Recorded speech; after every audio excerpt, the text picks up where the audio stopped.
नमस्कार। One TV के हिंदी समाचार में आप सबों का स्वागत है। मैं शहबाज। आगे बढ़ने से पहले देखेंगे हेडलाइंस। तेलंगाना के मुख्यमंत्री रेवंत रेड्डी ने अंतर्राष्ट्रीय विकलांग दिवस पर दिव्यांग व्यक्तियों के लिए समान अवसरों की आवश्यकता पर जोर दिया। तेलंगाना के विधायक टी हरीश राव ने मुख्यमंत्री रेवंत रेड्डी पर वादा न पूरा करने का लगाया आरोप। नोएडा में दलित प्रेरणा स्थल पर पुलिस ने 700 से अधिक किसानों को हिरासत में लिया। विरोध प्रदर्शन जारी। इंडिया गठबंधन के नेताओं ने संसद सत्र से पहले गौतम अडानी और संबल हिंसा पर सरकार के खिलाफ प्रदर्शन किया। संसद में संबल हिंसा को लेकर अखिलेश यादव और गिरिराज सिंह के बीच तीखी बहस। अब खबरें विस्तार से।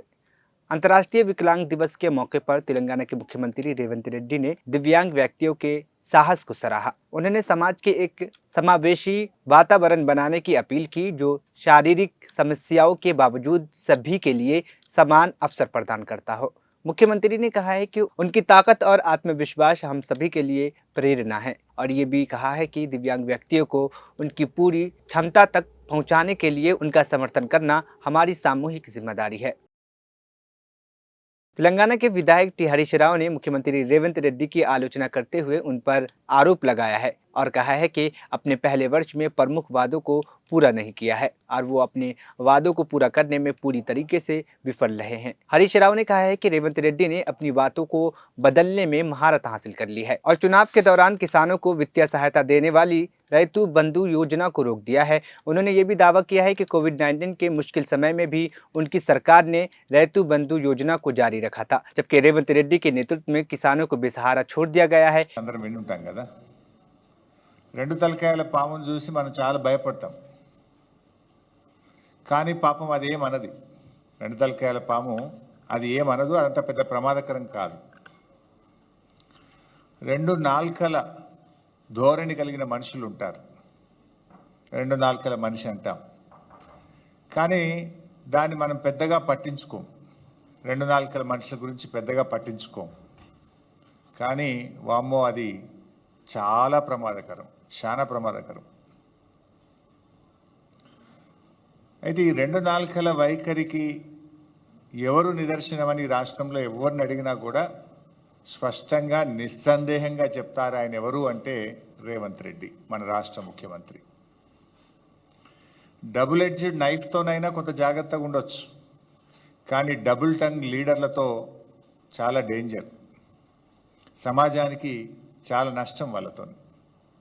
డబుల్ స్టాండర్డ్స్ అంటే ఒక విషయం పైన నిన్నొక మాట మాట్లాడడం, ఈరోజు ఒక మాట మాట్లాడడం, రేపు ఒక మాట మాట్లాడడం, ఇది డబుల్ స్టాండర్డ్స్. నిన్నొక మాట, నేడొక మాట, రేపు ఒక మాట. ఇందులో రేవంత్ రెడ్డి గారు పిహెచ్డి చేసిండు, మాట మార్చడంలో, పూటకో మాట మాట్లాడడంలో పిహెచ్డి చేసిండు రేవంత్ రెడ్డి గారు.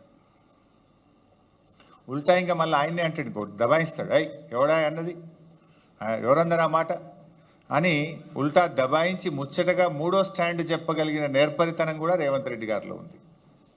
ఇవన్నీ నేను ఉత్తగా మాటలు చెప్తలేను, మీకు అన్నీ ఆయన నిజస్వరూపమే బయట పెడతా. వాటం తీరు మాట మార్చడం, పూటకో పార్టీ మార్చడం కూడా రేవంత్ రెడ్డికి వెన్నతో పెట్టిన విద్య. ఒక పార్టీలో ఉంటూ మరో పార్టీ అగ్రనాయకులను రాక్షసులు అంటాడు, మళ్ళీ అదే పార్టీలో చేరి దేవతలు అంటాడు. రాక్షసులు అన్న నోటితోనే దేవతలని కూడా పొగుడతాడు. సిగ్గు ఎగ్గు కానీ సంకోచం వ్యాకోచం ఏమీ లేకుండా రెండు తీర్ల కూడా కంఫర్టబుల్గా నిస్సిగ్గుగా మాట్లాడే తత్వం రేవంత్ రెడ్డిది. సో ఏడాది పాలన పూర్తయిన సందర్భంగా ఈ ఘనత వహించిన మన రాష్ట్ర ముఖ్యమంత్రి రేవంత్ రెడ్డి గారి డబుల్ స్టాండర్డ్స్కు సంబంధించిన కొన్ని విషయాలను శాంపుల్గా మీకు చూపిస్తాను. చూపించాలంటే ఇంకా చాలా ఉన్నాయి. ఇక్కడ ఇప్పుడే కూర్చుంటే మా లక్ష్మారెడ్డి అని ఒక 10 కొత్త పాయింట్లు చెప్పిండు నాకు. నేను కొన్ని ఇవాళ చూపిద్దాం అనుకున్నా కానీ గిదున్నది అని కొత్తగా చెప్పిండు ఇప్పుడు నాకు. నిజంగా అన్ని చూపించాలంటే రేపు పొద్దుగాల దాకా చూపించచ్చు రేవంత్ రెడ్డి డబుల్ స్టాండర్డ్స్ మీద. కానీ యనుమల గారి కొన్ని ఆనిముత్యాలు ఇప్పుడు మీ ముందు ప్రదర్శిస్తాను. రైతు బంధు చూయించు బాబు. అంటే ఎన్నికల ముందు ఇంకో మాట చూశారు, కౌలు రైతుకు ఇస్తాం, రైతుకు కూడా ఇస్తామన్నాడు రైతు బంధు. కౌలు రైతుకి ఇచ్చినామని రైతుకు ఎగ్గొట్టం, రైతుకి ఇచ్చినామని కౌలు రైతుకు ఎగ్గొట్టం అన్నాడు ఆనాడు రేవంత్ రెడ్డి గారు. ఇవాళ ఏమంటున్నారు, అది కౌలు రైతు రైతు ఇద్దరే మాట్లాడుకోవాలి అని చెప్పి నిస్సిగ్గుగా మాట మార్చిన ఈ ప్రభుత్వ తీరు మీరు గమనించవచ్చు. ఇప్పుడు ఏమంటున్నారు, అధికారంలోకి రాగానే అది కౌలు రైతా వాళ్ళే తెలుసుకోవాలి, మాకు సంబంధం లేదన్నారు. ఆ రోజేమో కౌలు రైతుకు ఇస్తాం, రైతుకు ఇస్తాం, 3 పంటలకు రైతు బంధు ఇస్తా అన్నాడు. నిన్న మాట్లాడుతుండు సిగ్గు లేకుండా ముఖ్యమంత్రి. ఏం మాట్లాడుతుండే నిన్న, గత ప్రభుత్వం అట యాసంగి పంటలో రైతు బంధు ఎగ్గొట్టిందట. రైతు బంధు డబ్బులు ఇవ్వడానికి మేము జమ చేసి ప్రకటన కూడా చేస్తే ఎలక్షన్ కమిషన్ కంప్లైంట్ ఇచ్చింది మీరు, రైతు బంధును ఆపింది మీరు. ఇంకా అప్పుడు నువ్వు రెచ్చిపోయి ఏమన్నావు, ఇప్పుడైతే 10,000 మేము వస్తే 15,000 రైతు బంధు వేస్తా అని ఎన్నికల్లో ప్రచారం చేసినావు. డిసెంబర్ 7వ తారీఖు నాడు నువ్వు ముఖ్యమంత్రిగా బాధ్యత తీసుకున్నావు. నాట్లు ఎప్పుడు పడతాయి తెలంగాణలో? డిసెంబర్ 7 తర్వాత 10 తర్వాత జనవరి దాకా పడుతుంటాయి నాట్లు. ఎప్పుడైనా డిసెంబర్, జనవరి, ఫిబ్రవరిలో రైతు బంధు వేసినాం. ఇప్పుడు నువ్వు ఎప్పుడు ఇస్తా అంటున్నావు రైతు బంధు? జనవరి 17వ తారీఖు తర్వాత రైతు బంధు ఇస్తా అంటున్నావు. డిసెంబర్ 7 నాడే నువ్వు ముఖ్యమంత్రి అయితివి, మరి నువ్వు ఇవ్వాలి కదా రైతు బంధు. ఇప్పుడు జనవరి 17కి ఇస్తా అంటున్నావు. జనవరి 17కు డిసెంబర్ 7కు మధ్య తేడా 40 రోజులు. అంటే రైతు బంధు ఎగ్గొట్టింది రేవంత్ రెడ్డి, నిస్సిగ్గుగా గత ప్రభుత్వం ఎగ్గొట్టిందని చెప్పగలిగిన నేర్పరితనం కూడా రేవంత్ రెడ్డిలో ఉంది. అంటే దొంగే దొంగ అన్నట్టు ఈయన ఎగ్గొట్టింది రేవంత్ రెడ్డి, రైతు బంధును ఆపింది రేవంత్ రెడ్డి, కేసీఆర్ ఎగ్గొట్టిండు, బీఆర్ఎస్ ప్రభుత్వం ఎగ్గొట్టిందని ఉల్టా చోర్ కోత్వాల్కు డాంటే అనే విధంగా మాట్లాడిండు. కరోనా వరుస 2 సంవత్సరాలు కరోనా వస్తే కూడా క్రమం తప్పకుండా 11 విడతల్లో 72,000 కోట్లు ఇచ్చింది కేసీఆర్ కదా. రైతు బంధు, రైతు బీమా కలిపితే 82,000 కోట్లు రైతులకు నేరుగా లబ్ధి చేకూర్చిన నాయకుడు కేసీఆర్. నిజమైన రైతు బంధువు కేసీఆర్. నువ్వు అవి ఆపుకుంటా కొర్రీలు పెట్టి అంత కొడితే 20,000 కోట్లు ఇచ్చినావు. ఇంకా 11,000 కోట్ల రుణమాఫీ ఉన్నది. నువ్వు ఇచ్చిన 20,000 కోట్లు కేసీఆర్ గారు ఒక్క రైతు బంధు, రైతు బీమాకి ఇచ్చిన డబ్బు 82,000 కోట్లు. అంటే నీకంటే 4 రెట్లు అధికంగా ఇచ్చిండు కేసీఆర్ గారు. ఈ రకంగా రైతు नोएडा के दलित प्रेरणा स्थल पर पुलिस ने कड़ी कार्रवाई करते हुए 700 से अधिक किसानों को हिरासत में ले लिया है और उन्हें अज्ञात स्थान पर स्थानांतरित कर दिया है। मौके पर भारी पुलिस बल तैनात है और पार्क को खाली कराया जा रहा है। यह घटना उस समय हुई जब सोमवार को दादरी नोएडा लिंक रोड पर हजारों किसानों ने विरोध प्रदर्शन किया और बाद में प्रेरणा स्थल पर डेरा डाल दिया। किसानों ने सरकार के खिलाफ जमकर नारेबाजी की और कहा है कि वह अपनी मांगे पूरी होने तक धरना खत्म नहीं करेंगे। प्रदर्शनकारियों ने सरकार से अपने मुद्दों को सुलझाने के लिए 7 दिन का अल्टीमेटम दिया है। यहाँ से वहां तक गौतम बुद्ध नगर के किसान शोषण का शिकार हो रहे हैं। अब शिकार नहीं बनेंगे, शोषण नहीं होने देंगे, 10% प्लॉट लेके रहेंगे। आबादी का निस्तारण कराने के लिए जो हाई पावर कमेटी 21 फरवरी को हमने दिल्ली कूच करा था, हाई पावर कमेटी बनाई थी, वो सारे मामले धरातल पर उतार दो। और बात यह है, नए कानून के हिसाब से हमें उसके सारे बेनिफिट मुआवजा दे दो। एनटीपीसी किसान मेरी मत शक्ति खड़ी हुई है, अभी तक समाधान नहीं हुआ है। ये लोग भी 5,000 लोग अब आने वाले बहुत जल्दी। अगर नहीं करोगे, टरकाओगे, बहलाओगे, बहकाओगे, अब नहीं, बहुत हो चुका है, हो चली है। पीर पर्वत से पिघलनी चाहिए, अब हिमालय से कोई गंगा निकलनी चाहिए। बातचीत इतनी हुई है, 7 दिन के अंदर वो सचिव स्तर की वार्ता करा के हमारी समस्या का समाधान करेंगे। तब तक हम दलित प्रेरणा स्थल पर रहेंगे, आगे कुछ नहीं करेंगे, पीछे भी नहीं हटेंगे।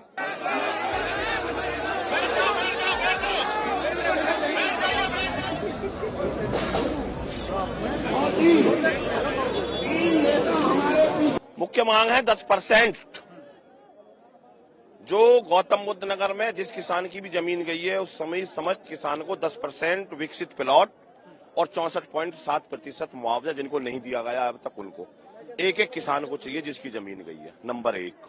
नंबर 2, 2013 का भूमि अधिग्रहण एक्ट है, जो हमने बनवाया गौतम बुद्ध नगर की सरजमी से बना, इन किसानों ने बनवाया, वो लागू नहीं हुआ है। एक भी किसान को 4 गुना मुआवजा नहीं मिला है, सर्किल रेट में बढ़ोतरी नहीं हुई है। हमने तमाम ये बातें इनके सामने रख दी हैं कि जब तक हमारा सर्किल रेट बढ़ोतरी करते हुए 4 गुना मुआवजा नहीं होगा, तब तक हमारा आंदोलन इसी तरीका से आगे बढ़ता रहेगा। एयरपोर्ट के गांव है, विस्थापन हो रहा है, विस्थापन नीति में बदलाव नहीं हो रहा, बार बार उनके गांवों को उठाया जा रहा है। हमने कह दिया जब तक उनकी विस्थापन नीति हमारे हिसाब से नहीं बनाई जाएंगी, हम आंदोलन में रहेंगे, वापस नहीं हटेंगे। हम पड़ाव के तहत आए हैं। हमने 25 को हमारा ग्रेटर नोएडा पे था, 28 से हमारा यमुना पे है और 2 तारीख से हमारा महामाया फ्लाईओवर से आगे आ चुका है।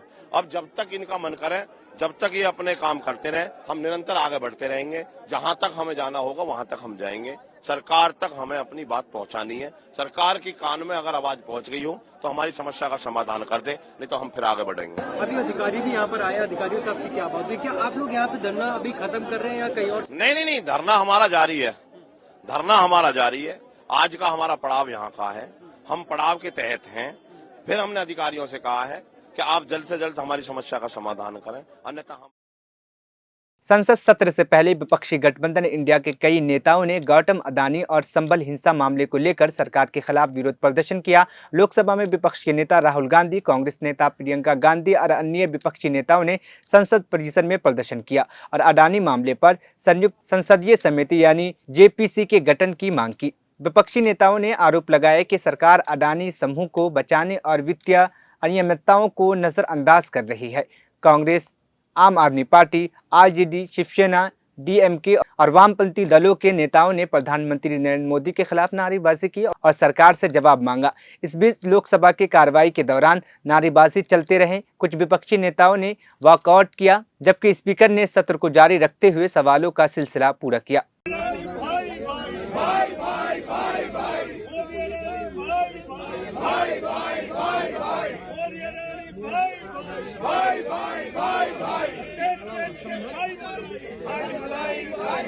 भ्रष्टाचार की जांच करो,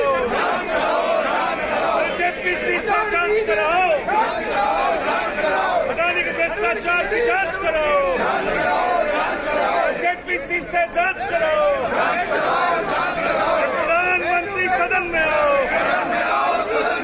कांग्रेस ने प्लेस ऑफ वर्शिप एक्ट 1991 पर अपना रुख स्पष्ट करते हुए कहा है कि इस कानून को सख्ती से लागू किया जाना चाहिए। पार्टी ने भारत के पूर्व न्यायाधीश डीवाई चंद्रचूड़ की टिप्पणी की भी आलोचना की, जिसके बारे में उनका कहना है कि इन टिप्पणियों ने विवादों के लिए दरवाजे खोल दिए हैं। कांग्रेस महासचिव जयराम रमेश ने सोमवार को इस मुद्दे पर पार्टी का पक्ष रखा और कहा है कि पूजा स्थल अधिनियम 1991 का सख्ती से पालन किया जाना चाहिए, जबकि डीवाई चंद्रचूड़ की 2.5 साल पुरानी टिप्पणी को लेकर उन्होंने चिंता व्यक्त की। जयराम रमेश ने हाल ही के विवादों जैसे संभल में मस्जिद और सूफी संत ख्वाजा मोइनुद्दीन की दरगाह पर दावे का भी जिक्र किया। भारत के विदेश मंत्री एस जयशंकर ने लोकसभा में भारत चीन संबंधों और सीमा विवाद पर बयान देते हुए कहा है कि वहां शांति बहाली की कोशिश जारी है और हालात अप्रैल 2020 से असामान्य हैं। उन्होंने बताया कि LAC यानी लाइन ऑफ एक्चुअल कंट्रोल पर कूटनीति प्रयास के कारण स्थिति में सुधार हुआ है और दोनों पक्ष सुधार के दिशा में और बातचीत करने के लिए प्रतिबद्ध है। जयशंकर ने यह भी कहा है कि भारत और चीन सहमति से सभी मामलों का समाधान करेंगे। उन्होंने भारतीय सेना को शांति बहाली में महत्वपूर्ण भूमिका निभाने का श्रेय दिया, ये कहते हुए कि सेना के मजबूत संकल्प ने सीमा पर स्थिरता बनाए रखने में अहम योगदान दिया है। The House is aware that our ties have been abnormal since 2020, when peace and tranquility in the border areas were disturbed as a result of Chinese actions. Recent developments that reflect our continuous diplomatic engagement since then have set our ties in the direction of some improvement. The House is cognizant of the fact that China is an illegal occupation of 38,000 square kilometers of Indian territory in Aksai Chin as a result of the 1962 conflicts and the event that preceded it. Furthermore, Pakistan illegally ceded 5,180 square kilometers of Indian territory to China in 1963, which has been under its occupation since 1948. India and China have held talks for multiple decades to resolve the boundary issue. While there is a line of actual control, LAC, it does not have a common understanding in some areas. We remain committed to engaging with China through bilateral discussions to arrive at a fair, reasonable, and mutually acceptable framework for a boundary settlement. Honorable members would recall that the amassing of a large number of troops by China along the LAC in eastern Ladakh in April-May 2020 resulted in face-offs with our forces at a number of points. The situation also led to disruption of patrolling activities. It is to the credit of our armed forces that despite logistical challenges and the then prevailing COVID situation, they were able to counter-deploy rapidly and effectively. Honorable Speaker, sir, the House is well aware of the circumstances leading to the violent clashes in Galwan Valley in June 2020. In the months thereafter, we were addressing a situation that had not only seen fatalities for the first time in 45 years, but also a turn of events serious enough for heavy weaponry to be deployed in close proximity to the LAC. While a determined counter-deployment of adequate capability was the government's immediate response, there was also the imperative of a diplomatic effort to diffuse these heightened tensions and restore peace and tranquility. Honorable Speaker, sir, the contemporary phase of our ties with China dates back to 1988, when there was a clear understanding that the Sino-Indian boundary question will be settled through peaceful and friendly consultations. In 1991, the two sides agreed to maintain peace and tranquility in the areas along the LAC, pending a final settlement of the boundary question. Thereafter, in 1993, an agreement was reached on the maintenance of peace and tranquility. Subsequently, in 1996, India and China agreed on confidence-building measures in the military field. In 2003, we finalized a declaration of principles of our relations and comprehensive cooperation, which included the appointment of special representatives. In 2005, a protocol was formulated on modalities for the implementation of confidence-building measures along the LAC. At the same time, the political parameters and guiding principles for the settlement of the boundary question was agreed to. In 2012, a working mechanism for consultation and coordination, WMCC, was established, and a year later, we reached an understanding on border defense cooperation as well.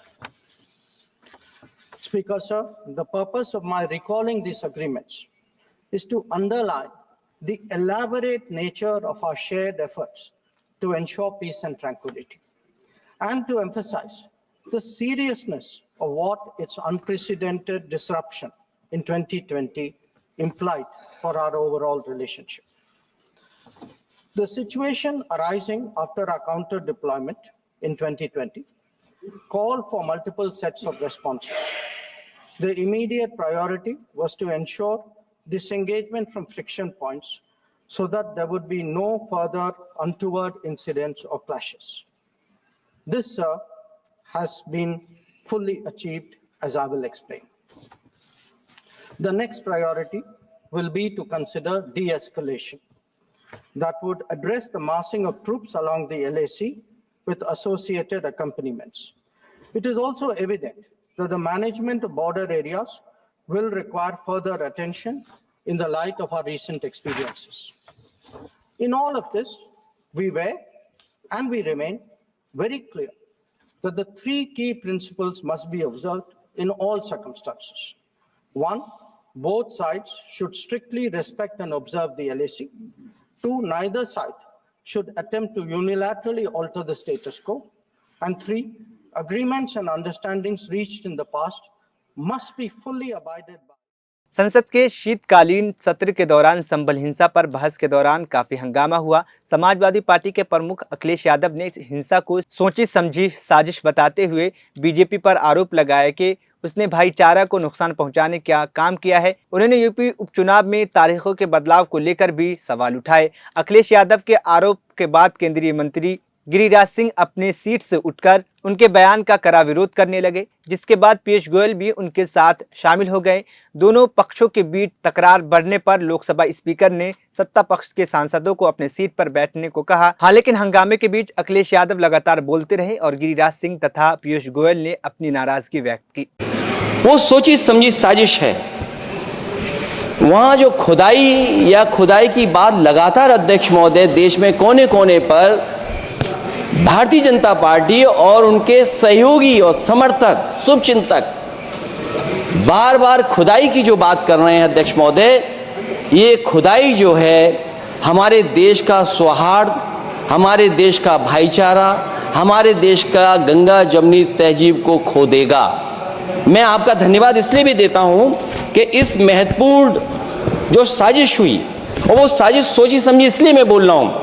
Uttar Pradesh का चुनाव था, पहले 13 तारीख को चुनाव होना था और 13 तारीख के चुनाव को उन्होंने बढ़ा करके 20 तारीख कर दिया।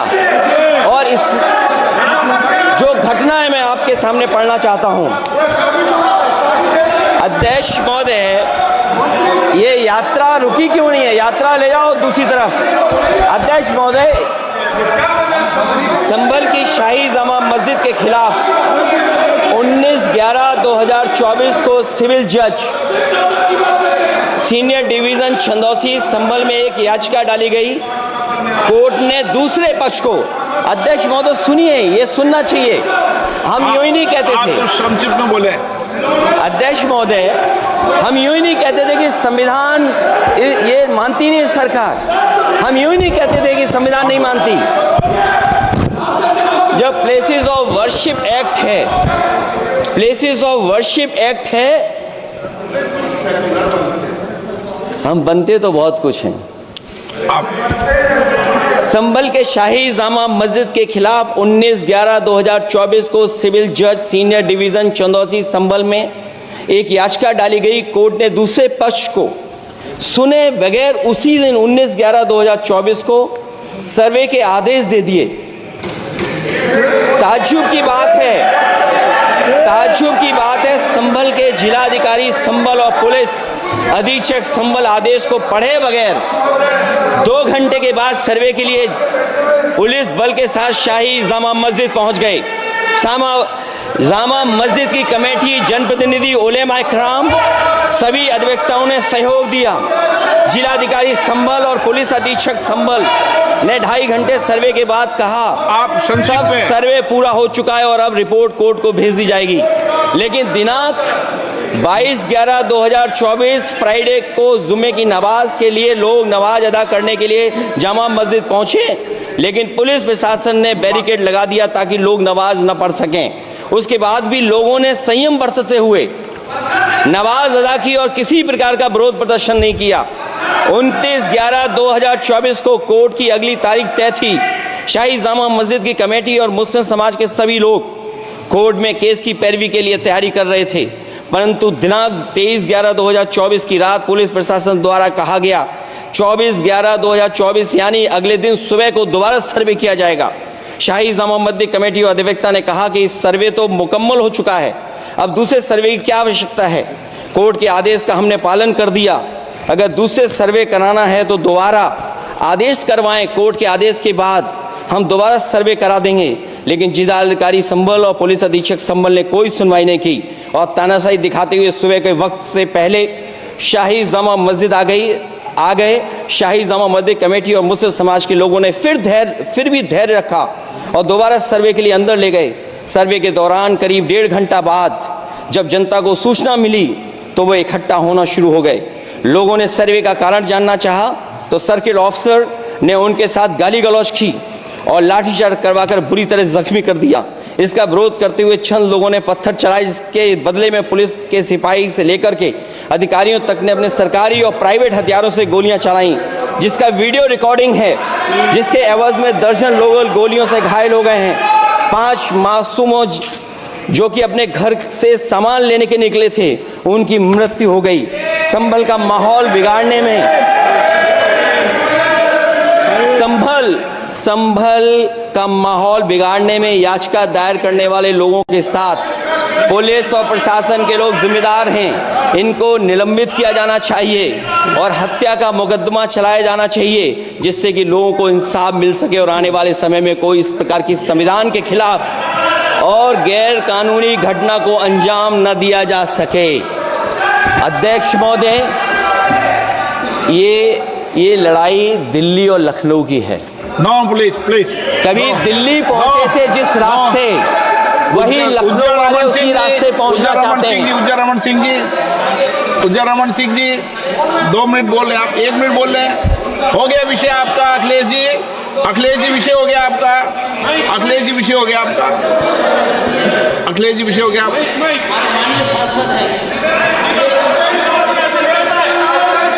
जी आपका विषय हो चुका है, प्लीज।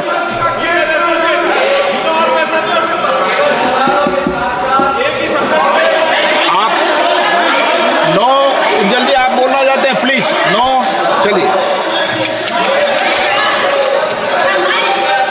हो गया उनका विषय, उन्होंने पूरा विषय रख दिया। उज्जवल निगम जी, हो गया आपका विषय,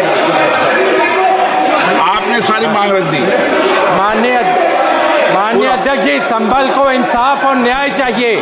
संभल को इंसाफ और न्याय चाहिए। वहाँ अभी से नहीं, सदियों पुराना भाईचारा हजारों साल से इसी तरह रहते आए हैं।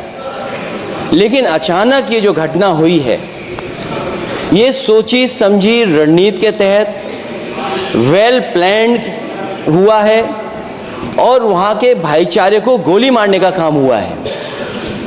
जो घटना हुई है वो सोची समझी साजिश है। वहाँ जो खुदाई की बात लगातार अध्यक्ष महोदय देश में कोने कोने पर भारतीय जनता पार्टी और उनके सहयोगी और समर्थक शुभचिंतक बार बार खुदाई की जो बात कर रहे हैं अध्यक्ष महोदय, ये खुदाई जो है हमारे देश का सौहार्द, हमारे देश का भाईचारा, हमारे देश का गंगा जमनी तहजीब को खो देगा। मैं आपका धन्यवाद इसलिए भी देता हूं कि इस महत्वपूर्ण अमेरिका के नवनिर्वाचित राष्ट्रपति डोनाल्ड ट्रंप शपथ लेने से पहले ही सक्रिय हो गए हैं और अपनी टीम का गठन शुरू कर दिया है। उन्होंने अरब और मध्य पूर्व मामलों के वरिष्ठ सलाहकार के रूप में मुसाद बोल्स को चुना है। मुसाद बोल्स, जो ट्रंप की बेटी टिफनी के ससुर हैं, ने ट्रंप के चुनाव अभियान के दौरान अरब मुसलमानों और मुस्लिम नेताओं से मुलाकात की थी। इस नियुक्ति से ट्रंप करीबी रिश्तेदारों को महत्वपूर्ण पदों पर रखने की उनकी रणनीति स्पष्ट हो रही है। बॉर्डर गवास्कर ट्रॉफी के पहले टेस्ट में शानदार 161 रन बनाने वाले भारतीय बल्लेबाज यशस्वी जायसवाल अब सोशल मीडिया पर चर्चाओं का विषय बन गए हैं। दरअसल बीसीसीआई ने एक वीडियो शेयर किया है जिसमें जायसवाल एयरपोर्ट पर फंसे हुए नजर आ रहे हैं। वीडियो में रोहित शर्मा ने मजाक करते हुए कहा है कि फंस गए वो, जबकि शुभम गिल ने भी मजेदार अंदाज में ये बताया कि जायसवाल को गेट खोलने के लिए एक सही रास्ता अपनाना होगा। इस वीडियो में एक और दिलचस्प पल तब आया जब किसी ने जायसवाल से पूछा कि आप वहां गए क्यों नहीं थे। यह वीडियो सोशल मीडिया पर वायरल हो रहा है और सभी क्रिकेट फैंस इसे काफी पसंद कर रहे हैं। आखिर में हेडलाइंस फिर। तेलंगाना के मुख्यमंत्री रेवंत रेड्डी ने अंतर्राष्ट्रीय विकलांग दिवस पर दिव्यांग व्यक्तियों के लिए समान अवसरों की आवश्यकता पर जोर दिया। तेलंगाना के विधायक टी हरीश राव ने मुख्यमंत्री रेवंत रेड्डी पर वादा न पूरा करने का लगाया आरोप। नोएडा में दलित प्रेरणा स्थल पर पुलिस ने 700 से अधिक किसानों को हिरासत में लिया, विरोध प्रदर्शन जारी। इंडिया गठबंधन के नेताओं ने संसद सत्र से पहले गौतम अडानी और संबल हिंसा पर सरकार के खिलाफ प्रदर्शन किया। संसद में संबल हिंसा को लेकर अखिलेश यादव और गिरिराज सिंह के बीच तीखी बहस। 1TV हिंदी समाचार यहीं पे खत्म हुआ। मुझे दीजिए इजाजत, फिर होगी कल मुलाकात।